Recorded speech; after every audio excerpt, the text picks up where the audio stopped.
questions au gouvernement. La parole est à monsieur Stéphane Saint-André.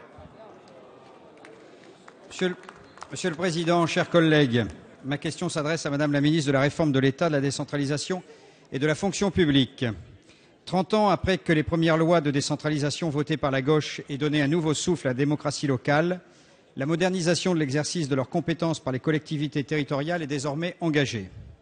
Élaborée à partir des concertations menées avec les élus locaux, enrichie par les parlementaires, après adoption en CMP hier soir au Sénat, en regrettant au passage que les députés de RDP en soient exclus, le projet de loi de modernisation de l'action publique territoriale et d'affirmation des métropoles sera voté demain.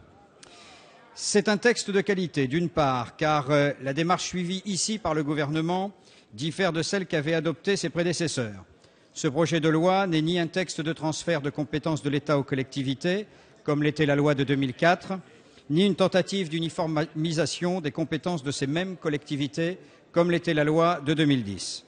Il apporte au contraire des avancées majeures destinées à fournir un cadre adapté à la gouvernance des métropoles, mais aussi des améliorations concernant tous les niveaux de collectivités territoriales. Ce texte est moderne, avec les conférences territoriales de l'action publique, la création des métropoles du Grand Paris, de Lyon et de Marseille, les pôles territoriaux d'équilibre, destinés à fédérer les structures intercommunales autour d'un projet de développement commun. Ainsi, la ville dont je suis maire, Béthune, ville-centre d'une agglomération de 300 000 habitants, travaille à la construction, avec Douai, Lens et Arras, d'un pôle métropolitain d'1 million d'habitants en appui de la métropole lilloise. Je suis donc particulièrement intéressé et attentif à ces nouvelles dispositions qui pourraient lui permettre cette construction en bonne intelligence et en efficacité.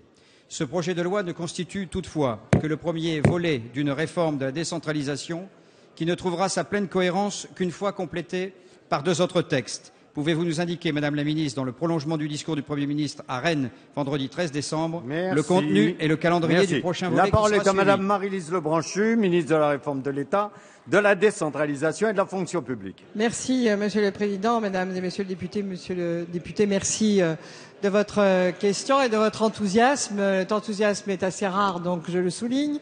Ce projet de loi que nous présenterons demain après les résultats d'une commission mixte paritaire, dont il faut souligner qu'en dépit d'oppositions assez fermes de certains, c'est quand même un vote qui est transpartisan, sans doute parce que ce texte est avant tout un texte de modernisation de l'action publique, de reconnaissance du fait urbain, tout en maintenant un équilibre important pour nos zones rurales. Je pense que nous avons réussi, grâce au travail parlementaire de grande qualité, à faire ce lien.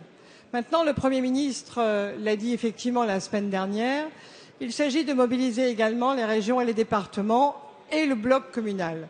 Nous espérons pour avril 2014, avec un vrai échange, à la fois avec des associations d'élus, bien sûr, mais aussi avec les parlementaires, dire que ce deuxième volet doit être porteur de croissance, d'emploi et de redressement du pays, avec des compétences extrêmement fortes pour nos régions, qui porteront la formation professionnelle après le texte que Michel Sapin fera voter au mois de janvier, qui porteront la recherche, la connaissance, les stratégies industrielles, les stratégies d'avenir, qui porteront des délégations de compétences ou des expérimentations en fonction des demandes des régions parce qu'elles sont diverses, tout en maintenant un volet de solidarité territoriale et de solidarité envers les individus pour les départements et en n'oubliant jamais que la proximité se fait à partir du bloc intercommunal.